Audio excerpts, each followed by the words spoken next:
부정하고 정한 것과 먹을 생물과 먹지 못할 생물을 분별한 것이니라. 아멘. 네, 이 시간에는 거룩은 모양이 아니라 동행입니다 라는 말씀의 제목으로 함께 은혜를 나누겠습니다. 어떤 목사님께서 자기가 부목사였을 때, 지금은 담임 목회를 하고 있지만 부목사였을 때 자신이 하던 사역 중에 가장 힘들었던 사역이 뭐였냐고 물어봤는데 이렇게 대답을 하셨습니다. 아파트 단지가 있으면 거기에 교회 전도지와 교회 홍보물을 이제 집집마다 문틈에 끼워 놓는 일이 가장 힘든 사역이었대요. 3시간 동안 예배를 인도한 적도 있고 3박 4일 동안 수련회를 풀로 인도한 적도 있는데 가장 힘든 것은 바로 이 사역이었대요. 자, 왜 힘들었냐면 여러분, 요즘 아파트들은 출입구에 비밀번호가 있습니다. 아예 올라갈 수가 없어요. 심지어는 주차장에서 차를 가지고 주차를 하려고 들어가도 경비실에 코를 눌러서 왜 왔는지, 몇 동 몇 호에 왔는지 말을 해야 들어갈 수 있기 때문이죠. 자, 그런데 이 목사님이 그 아파트에 들어가서 그 사역을 해야 되는데 사실 그 아파트에는 교회 성도가 아무도 살지 않았대요. 그래서 그때마다 경비 아저씨께 신방 왔다라고 거짓말을 해야 됐기 때문에 그 사역이 가장 스트레스가 되었다, 힘들었다라고 이야기를 했었습니다. 자, 그런데 어느 날 교회에서 맡겨준 사역이니까 열심으로 감당을 하기 위해서 여느 때처럼 교회 홍보물을 꼽는 일을 하러 아파트에 들어가게 됐어요. 경비실에 인터폰을 누르고 신방 왔다라고 말을 했는데 그동안 자기와 대화를 나눴던 경비 아저씨가 아닌 낯선 목소리가 들리는 거예요. 그러면서 그 경비 아저씨가 한숨을 푹 쉬더랍니다. 그리고 이렇게 말했다고 해요. 목사님이시죠? 왜 거짓말 하십니까? 제가 CCTV로요 다 봤어요. 목사님께서 일일이 교회 집집마다 그 교회 홍보물을 꽂아 놓는 것 다 봤습니다. 저도 교회 집사입니다. 그런데 거짓말하면서 전도하는 것은 아니지 않을까요? 자, 이 말을 듣고 그 목사님께서 너무 부끄러워서 눈물이 났대요. 사실 부목사 시절이니까 교회에서 하라는 대로 해야 되잖아요.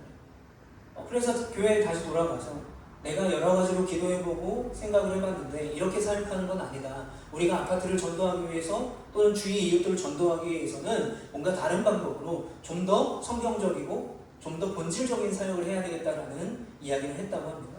자, 여러분 어떻게 생각하십니까? 그래도 전도니까 거짓말을 해도 전도를 해야 됩니까? 전도지를 꼽아놓는 게 맞을까요? 자, 아마도 그 목사님이 전도지를 꽂아 놓을 때마다 수많은 사람들로 하여금 경비실에 항의가 비춰졌을 거예요. 그리고 그 꽂아놓은 전도지를 누가 수거했을까요? 바로 그 경비 아저씨일 겁니다. 그 경비 아저씨가 항의를 받고 올라가서 일일이 그걸 다 수거해야 되는 거죠. 여러분, 전도는 뭡니까? 전도는 영혼을 구원하는 것이죠. 그러면 전도의 시점은 또 뭡니까? 영혼을 구원하기 위해서 그 영혼을 사랑하는 것이죠. 하나님이 우리를 사랑하셔서 우리를 구원하셨잖아요. 그러니까 영혼을 구원하기 위해서는 먼저 영혼을 사랑하는 마음을 품어야 되는 거죠. 내가 이 전도지를 못 줄지라도, 내가 이 사람이 당장 교회에 출석하지 못하게 만들지라도 끝까지 그 영혼을 위해 기도하고 그 영혼을 사랑하는 것이 전도의 본질이고 시작이라는 것이죠. 왜 그럴까요? 전도를 하는 것은 나지만 그 열매는 하나님이 맺기 때문입니다. 그런데 안타까운 것이 있어요.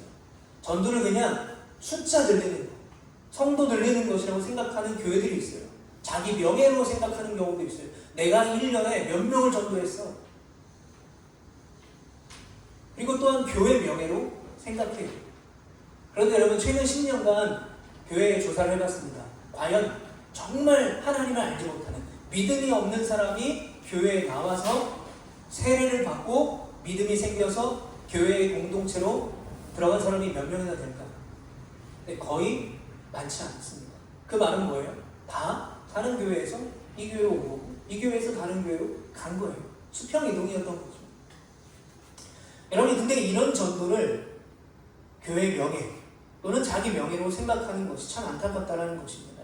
그런데 여러분, 문제가 뭐냐면 이 작아 보이는 눈뭉치가요 점점 커져요. 그래서 거룩한 삶은 없고 거룩의 모양만 있는 그리스도인들이 많아졌다는 것입니다. 예를 들어보겠습니다. 대형교회 주차장이 모자라요. 얼마나 성도가 많은지 주차장도 모자라요. 그러다 보니까 아무데나 주차를 합니다. 그러면 근처 동네 사람들이 피해를 보게 되는 것이죠. 그리고 식당에서 교회 사람들이 와서 회식을 하고 갔어요. 그런데 그 성도 중에 아기를 키우는 사람이 있습니다. 똥기저귀를 그냥 거기에 버리고 가는 거예요. 아이, 그런 사람이 어디 있어요? 아이, 그런 교회가 어디 있어요? 생각하실 수 있죠. 그런데 너무나 흔한 일이 돼버렸어요. 여러분, 스노우볼이라는 말이 있습니다. 스노우볼. 어떨 때 쓰이냐면 스포츠에서 종종 쓰는 말인데요. 어떤 선수가 안일하게 작은 실수를 했어요. 그런데 그 실수가 눈덩이처럼 커져서 실점으로 이어지거나 아니면 팀의 패배로 이어진다는 거예요.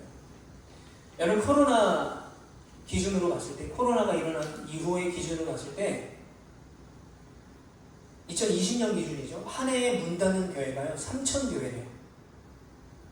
그리고 개척교회의 생존율은 10% 미만이라고 합니다.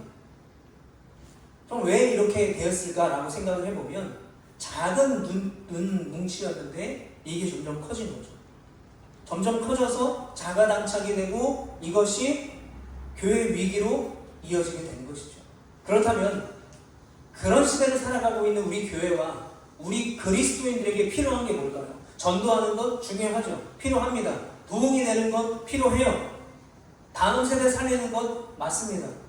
그리고 교회에 이제 노년층이 많으니까 실무 목회하고 사역하는 건 중요해요. 그러나 앞서 말씀드린 그 시대를 살아가고 있는 우리 교회와 그리스도인에게 가장 필요한 것은 오늘 본문에서 말하고 있는 거룩함이라는 거예요.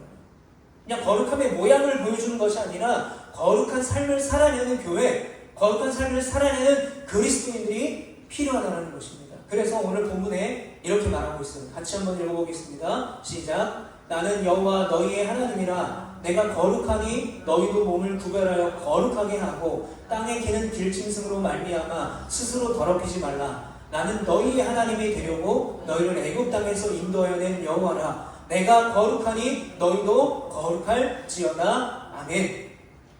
자, 우리가 이 44절과 45절 이 짧은 구절 가운데 반복되는 말씀이 있어요. 내가 거룩하니 라는 고백입니다. 내가 거룩하니.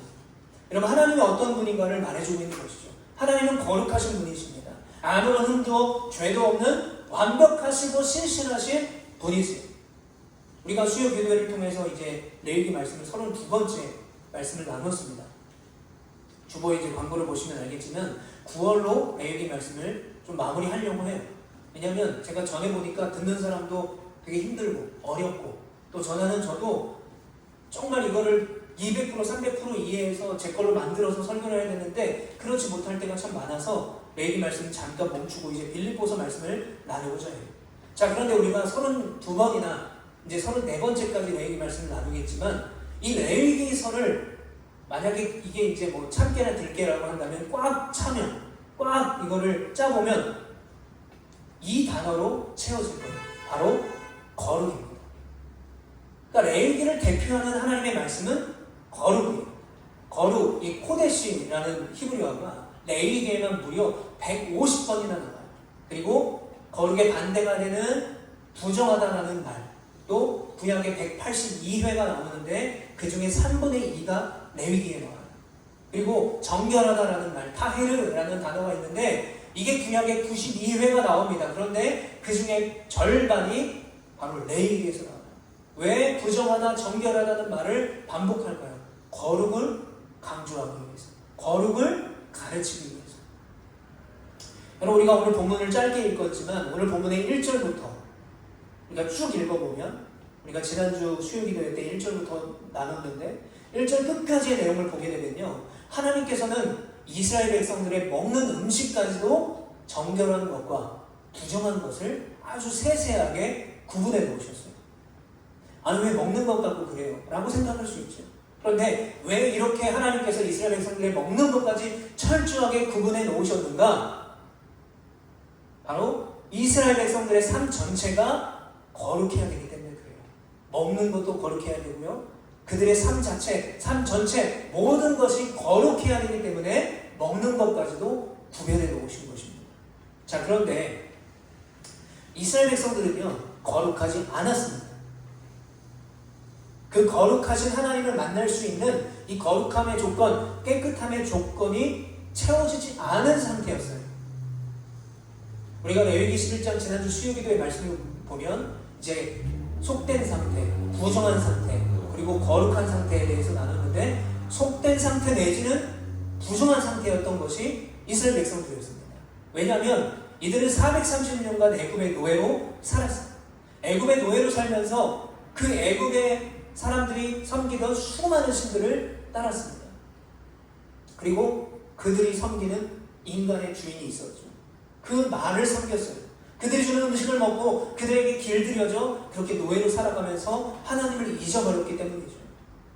그래서 출애굽을 하고 나서 광야를 걸을 때 그때는 모세만이 하나님을 대면할 수 있었습니다.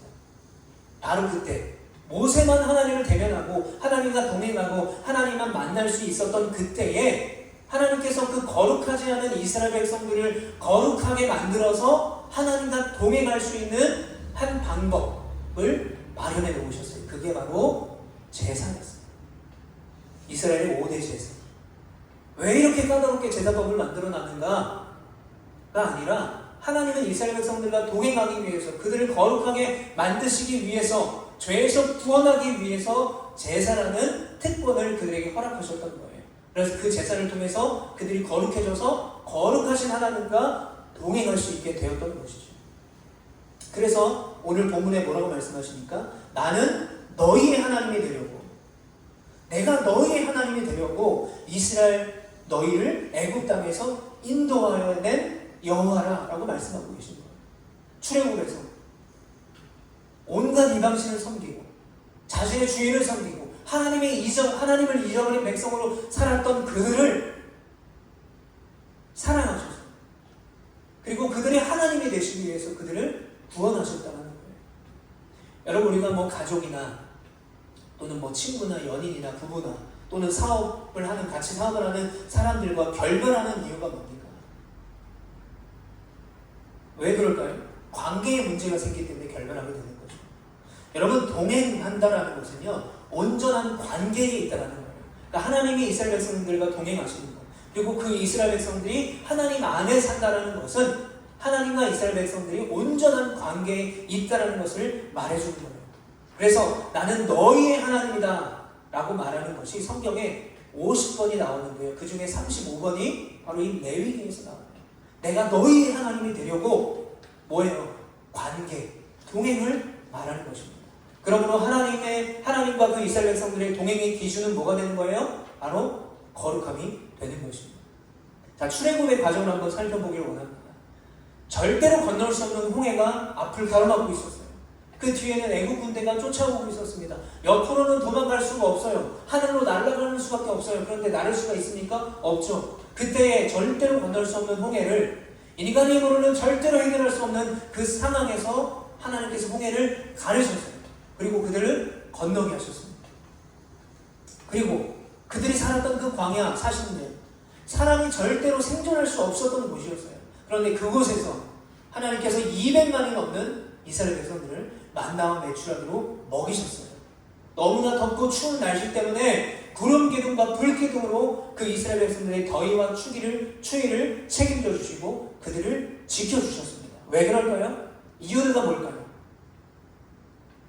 그 이스라엘 백성의 하나님이 되시기 위해서, 내가 너희의 하나님이 되려고, 이스라엘 백성들이 하나님이 되시기 위해서 그 이스라엘 백성들과 동행하고 싶으셔서 그 모든 그들의 문제를 해결해 주셨던 것입니다. 자, 그런데 우리가 이 말씀을 보면서 단순하게 하나님이 동행하시는 것은 내 문제를 해결해 주는 거다 라고 생각해서는 절대로 안 됩니다. 동행은 곧 문제 해결이다 라고 생각하는 순간 우리는 하나님의 신실하심에 대해서 오해하게 되는 거예요. 하나님 우리와 동행한다는 것은 우리의 문제를 해결해 주시는 것입니다 라는 말은 한 10% 정도는 맞는 것 같아요. 그런데 90%는 틀려요. 자, 하나님께서는 출애굽 과정과 광야 40년 동안 이들에게 먹을 걸 베풀어주고 잠자는 곳을 해결해주는, 단순히 그들의 문제를 해결해주고 그들의 필요를 채워주는 것만 아니라 이스라엘 백성들과 인격적인 동행을 하셨던 거예요. 그들의 문제를 해결해준 분이 하나님이 아니라 마치 통장에서 돈을 찾을 때 돈을 주는 은행처럼 행동하신 것이 아니라 이스라엘 백성들과 인격적인 동행, 하나님이 이스라엘 백성들은 하나님을 예배하고 하나님은 그들을 지키시고 인도하시고 사랑하셨다는 거죠. 바로 이스라엘 백성들이 하나님이 되시기 위해서 그들과 동행하시기 위해서 부차적인 모든 것들을 그들에게 제공해 주셨던 거예요. 자, 그래서 제가 강조해서 말씀드리는 것이 있죠. 애굽에 나왔을 때 이스라엘 백성들의 광야에 진 배치도입니다. 저게 바로 12지파의 진 배치도인데요. 자, 가장 가운데에 뭐가 있습니까? 바로 성막이 있어요. 그 안에는 하나님의 법궤가 있죠. 여러분, 하나님의 법궤는 어떤 의미를 가지고 있습니까? 하나님이 그곳에 임재하신다. 하나님이 그곳에 계신다는 의미를 가지고 있죠. 그러니까 그 광야에서 진 배치의 그 가장 가운데에 그들과 함께 계시는 거예요. 이스라엘 백성들과 함께 계시고 그들을 지켜주시는 거예요. 밤과 낮으로 지켜주시는 것이죠. 그리고 그들을 인도하시는 것이죠. 그런 하나님을, 내가 너희를 인도하여 낸 하나님이다, 내가 너의 하나님이 되고 너희를 인도했다라는 그 하나님임을 그들에게 보여주고 있는 정확한 하나님의 모습을 나타내는 배치도예요. 무슨 뜻입니까? 내가 너희의 하나님이 되고 너희는 내 백성이 되는 것, 그것이 바로 이스라엘 백성들을 구원하신 하나님의 목적이었다는 거예요. 그래서 저는 이것을 하나님이 꿈꾸시는 이야기라고 말하고 싶어요. 하나님은 이스라엘 백성들이 하나님이 되시고 그 이스라엘 백성들이 신실하게 하나님의 안에서 하나님의 말씀을 지키는 백성이 되는 것, 이것이 하나님의 로망이었습니다. 그런데 안타까운 것은 뭐냐면 하나님의 그 마음만큼, 사랑만큼 이스라엘 백성들이 따라주지 못했어요. 우리가 구약의 역사를 쭉 읽어보면요, 이 이스라엘 백성들은 수도 없이 하나님을 배신합니다. 하나님의 말씀을 지키지 않아요. 자, 그렇다면 우리가 구약 성경을 보면 이렇게 생각할 수 있어요. 왜 하나님께서는 저렇게 하나님의 말씀을 지지리도 안 듣는, 그렇게 하나님을 수도 없이 배신하는 이스라엘 백성들을 부르셨을까? 그냥 애굽의 노예로 계속 살게 하셨다면, 그냥 거기에 애굽의 어떤 소수 민족 중에 하나로서 그냥 사랑하게 될 그들인데 왜 거기서 구원하셨을까? 하나님이라면 이들이 하나님의 말씀을 안 들을 것을, 배신할 것을 알고 계셨을 거 아니에요. 그런데 왜 이들을 선택하셨고 왜 이들을 끝까지 지키셨냐라는 거예요. 이유는 단 한 가지입니다. 뭘까요? 바로 아브라함을 통한 그 언약을 이루시기 위해서. 하나님은 약속하셨어요. 누구에게? 창세기 15장에 아브라함에게. 쪽에 고기 사이로 하나님의 불이, 여호와의 불이 지나가면서 아브라함에게 약속하셨어요. 내가 너희 백성을 축복할 것이다. 내가 너희 백성을 인도할 것이다. 하늘의 별과 같이, 바다의 모래와 같이 내가 너희의 자손을 번성케 하고 지켜줄 거다. 약속하셨던 거예요. 하나님은 그 약속을 기억하셨던 거죠. 그래서 이스라엘 백성들이 하나님을 배신하고 말씀에 순종하지 않고 불평하고 낙심하고 이방 나라의 우상들을 섬길 때마다 하나님은 그 약속을 기억하셨던 거예요. 그거를 우리는 하나님의 신실함이라고 해요. 하나님의 신실함. 그래서 하나님을 뭐라고 표현합니까? 믿부신 하나님. 믿부신이 무슨 뜻이에요? 믿고 신뢰할 만한 하나님. 왜요? 하나님께서는 약속을 절대로 지키시는 분이기 때문에, 반드시 그 약속을 지키시는 하나님이기 때문에 그렇습니다. 자, 그래서 바울이요, 신약의 로마서 3장에 가면 그런 일방적인 사랑을 받았던 과거의 유대인들, 구약시대의 그 유대인들, 그러나 신약시대에도 여전히 자신이 할례를 받고 하나님께 구원받은 선민사상에 빠져있던 그 유대인들에게, 일방적인 사랑을 받았던 유대인들에게 이렇게 묻고 있습니다. 로마서 3장 1절부터 2절 말씀을 우리 한번 같이 읽어보겠습니다. 시작. 그런즉 유대인의 나음이 무엇이며 할례의 유익이 무엇이냐? 범사에 많으니 우선은 그들이 하나님의 말씀을 맡았음이니라. 아멘. 뭐라고 묻고 있는 것입니까? 유대인이 나은 게 뭐냐? 유대인이 도대체 이방인보다 나은 게 뭐냐? 너희들이 할례를 받은 유익이 뭐냐? 묻고 있는 거예요. 그러면서 유익이 많다고 말해요. 그런데 그 중에서도 가장 큰 유익과 나음은 뭐냐? 유대인들이 하나님의 말씀을 맡았다라는 거예요. 여러분, 여기서 맡았다라는 말을 원어로 보게 되면요, 믿다라는 의미를 가지고 있어요. 그런데 이게 수동태로 쓰이기 때문에 어떻게 해석할 수 있냐면 하나님께서 그들에게 맡겨주셨다는 거예요. 뭐를? 하나님의 말씀을. 그리고 하나님의 말씀이 그들에게 위탁되어졌다라는 거예요. 그러니까 유대인들, 이스라엘 백성들은요, 다른 어떤 민족도 누리지 못한 하나님의 복을 받은 민족이에요. 아브라함과의 약속을 통해서 뭘 맡겼어요? 하나님의 말씀을 그들에게 맡겨주셨다는 거예요. 그런데 그들이 하나님의 말씀을 위탁받은, 선택받은 그런 특권을 누린 백성들이었지만 그들의 삶을 보면 그 말씀을 정작 배반하는 경우들이 너무 많았다는 거예요. 그래서 바울이 말하고 싶은 게 뭐예요? 니들이 하나님의 말씀을 맡았는데 왜 그렇게 특권을 받았는데 하나님의 백성답게 살지 못했냐? 라고 그들을 책망하는 것이죠. 그런데 여러분, 그 책망 안에 바울이 이 부분에서 강조하는 너무 중요한 메시지가 있습니다. 자, 하나님의 언약대로 살지 못했던 이스라엘 백성들로 인해서 하나님의 언약이 상실됐다라고 이야기하는 사람들이 있어요. 그러니까 쉽게 말하면 이런 거예요. 하나님이 이스라엘 백성들을 선택했는데 봐라, 이스라엘 백성들이 실패하지 않았냐? 라는 거예요. 결국 이스라엘 백성들이 아수르와 바벨론에게 멸망당하지 않았냐? 그러면 하나님이 선택하신 그 약속과 선택이 잘못된 것 아니냐? 라고 말하는 사람들이 있었다라는 거예요. 그러니까 하나님의 약속이 무효가 아니냐? 왜 하나님이 아무나 약속하신 분이냐? 처음부터 하나님이 확실한 민족에게 언약을 하시면 됐는데 왜 이렇게 불완전한 민족과 약속을 하셨냐라는 거예요. 그러니까 하나님도 신실하지 않다라고 얘기하는 사람들이 있었대요. 그래서 사전에 뭐라고 말합니까? 그럴 수 없느니라 라고 말해요. 여러분, 이 그럴 수 없느니라는 말은 이 바울의 서신서에서 자주 등장하는 말인데 어떤 뜻이냐면 가장 강한 부정의 표현을 가지고 있어요.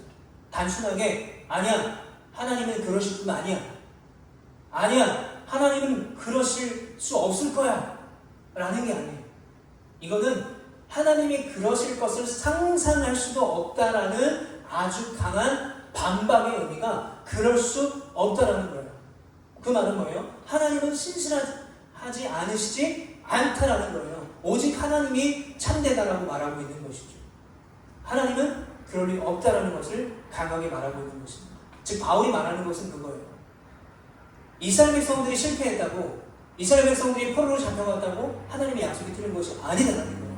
하나님이 연약해서 하나님이 신실하지 않기 때문에 그들에게 그런 결과를 준 것이 아니다. 그러나 여전히 하나님은 신실하시고 여전히 하나님은 참되시다라고 말씀하고 있는 거예요.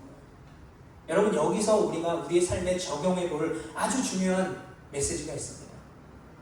내 상황 때문에 하나님의 신실함이 변하는 것이 아니라는 거예요.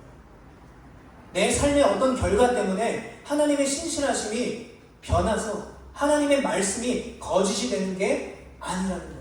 바울이 말하고 있는 것이 이게 중요한 겁니다. 우리는 가끔요, 하나님의 신실함에 대해서 오해해요. 하나님이 나한테 잘 안 해주면 하나님은 신실하지 않다고 생각합니다. 내 기도가 내가 이루고 싶은 대로 이루어지지 않을 때 하나님은 신실하지 않아 라고 생각할 때가 있어요. 내가 원하는 대로 되지 않으면, 내가 계획한 대로 되지 않으면, 또는 내가 어떤 문제에 실패하면 하나님도 실패했다고 생각해요. 하나님이 거짓되다라고 생각해요. 하나님의 말씀을 신뢰하지 않습니다. 그러나 여러분, 하나님께서는 광야에서 이 장막이라는 아주 초라한 신혼집을 지으시고 그 신부된 이스라엘 백성들을 사랑하셨기 때문에 그들을 40년간 광야에서 동행해 주셨어요. 그 동행하시면서 그들에게 무한한 사랑과 하나님의 능력을 주셨습니다. 그런데 여러분, 그 백성들이 모세가 이제 시내산에 올라갔어요. 그때 한 일이 뭡니까? 모세는 시내산에 올라갔어요. 십계명을 받기 위해서 올라갔습니다. 모세가 부재중이죠. 아론과 그 백성들이 밑에서 한 일은 뭐냐면 금송아지를 만들어버렸어요. 왜 만들었을까요? 하나님과 대면해서 하나님의 말씀을 대연해줄 모세가 없는 거예요.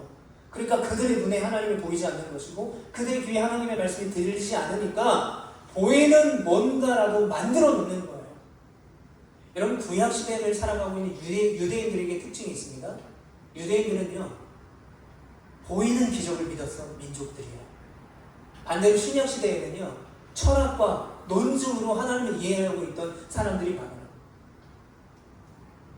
그러니까 눈에 보이는 하나님이 안 계시니까, 모세가 없으니까 바로 거기서 금송아지를 만들어서 저게 우리를 지키시는 신이다, 우리와 함께 하신 하나님이다 라고 생각했다는 것이죠. 그 우상을 만드는 의미는 뭘까요? 그들이 아직도 애굽의 습관을 버리지 못했다는 거죠. 근데 중요한 것은 뭡니까? 이런 죄악 가운데도 여전히 변화되지 않는 그 이스라엘 백성들을 하나님께서는 모세의 중재를 통해서 용서해 주셨다는 거예요. 그들을 심판하지 않으셨다는 거예요. 그리고 다시 그들과 동행해 주셨어요. 왜일까요? 결국 그것은요, 사랑이에요. 하나님이 왜 신실하게 그들을 지키셨을까요?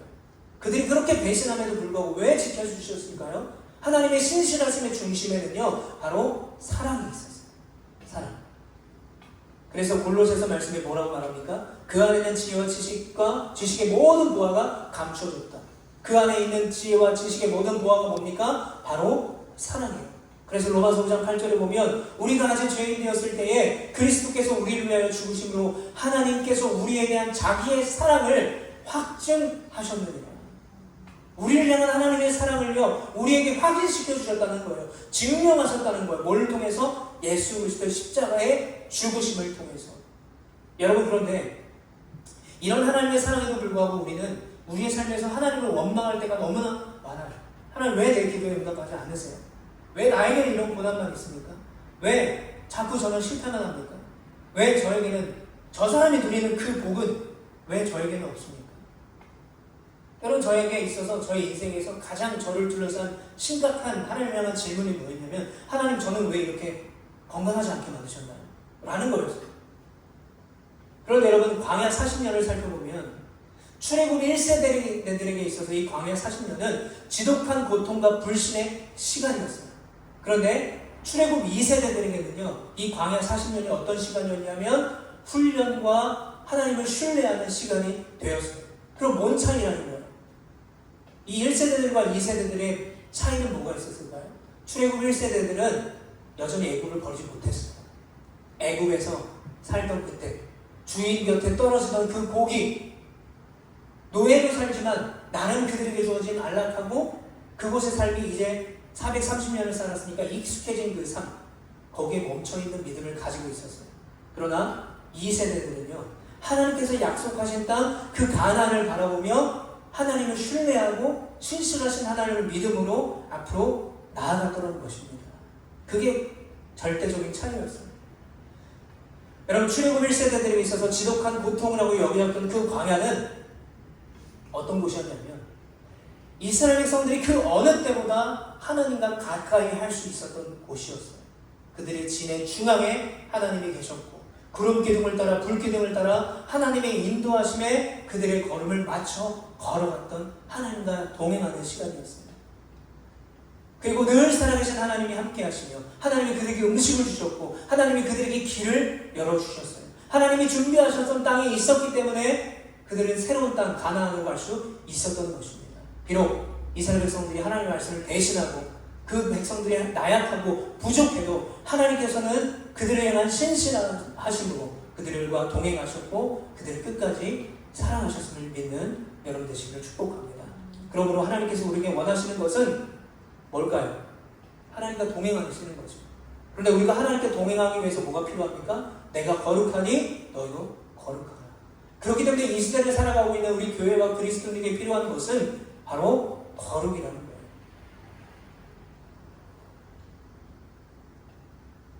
유대인들처럼 우리는 하나님 앞에 예수 그리스도를 믿는 믿음으로 구원받아서 하나님의 말씀을 위탁받은 자로 우리는 살아가고 있습니다. 그 영광을 누리고 그 특권을 누리고 살아가고 있습니다. 그러니까 우리는 어떻게 살아가야 됩니까? 하나님의 말씀을 벗어나지 않고 하나님의 신실하심과 그 신실함의 중심이 되시는 나를 사랑하심을 극명하게 써가시는 그 성경의 말씀대로 우리는 살아가야 된다는 거예요. 무례하고 때로는 무식하게 삶의 예배자가 아닌 삶의 방해자로 살아가는 것이 아니라 또 세상에서 찾아볼 수도 없는 말도 안 되는 일이 교회 안에서 버젓이 일어남에도 불구하고 좋은 게 좋은가라고 침묵하거나 또는 그것을 반감하는 것이 아니라 오직 믿음을 따라 하나님의 신실함을 따라 살아가는 우리 모두가 되시기를 간절히 축복합니다. 여러분, 그래서 하나님께서 우리에게 원하시는 것은 거룩한 삶을 통해서 하나님과 동행하는 거예요. 오늘 말씀의 제목이 뭡니까? 거룩은 모양이 아니라 동행입니다. 여러분, 거룩은요 모양을 흉내내는 것이 아니에요. 거룩은 하나님과 내가 동행하는 것을 가지고 내 삶으로 드러내는 것입니다. 이 세대가 이 악한 세상이 원하는 것이 바로 그런 구별됨이에요. 그런데 여러분, 이 거룩은 어디서부터 시작되냐면요, 아주 작은 행동으로부터 시작됩니다. 그리고 더 중요한 것이 있어요. 거룩은 바로 너로부터 시작되는 게 아니라, 다른 어떤 사람으로부터 시작되는 것이 아니라, 그 거룩은 바로 나로부터 시작이 되어야 된다는 것을 여러분 기억하시기를 바랍니다. 무례함이 아니라 사랑과 존중의 말로 사랑하는 여러분 되시길 축복해요. 그리고 내가 먹는 것, 내가 쓰는 것, 내가 갖고 있는 시간까지 하나님 앞에 구별될 수 있는 우리 모두가 되시길 바랍니다. 또 마지막으로 하나님과의 동행을 방해하는 모든 것들을 좀 내려놓고 주님과 친밀하게 동행하는 삶을 결단하는 여러분 되시길 축복합니다. 제가 이 말씀을 준비하면서 이 세 가지의 이 우리가 앞으로 어떻게 살아갈 방법을 준비하면서 제가 깨달은 게 있어요. 기환아, 너부터 잘해라. 그냥 글로만 말씀을 쓰지 않고 그냥 말로만 하지 말고 네가 그렇게 살아라. 그래서 이 세 가지는요, 바로 나로부터 시작되어야 됨을 여러분 기억하시길 바랍니다. 한번 따라해 보겠습니다. 내가 거룩하니 너희도 거룩할지어다. 여러분, 이 말씀을 마음에 새기면서 나부터 오늘도 신실하신 그 하나님과 동행하기를 결단하는 우리 모두가 되시기를 축복합니다. 때로는 실패할 수 있어요.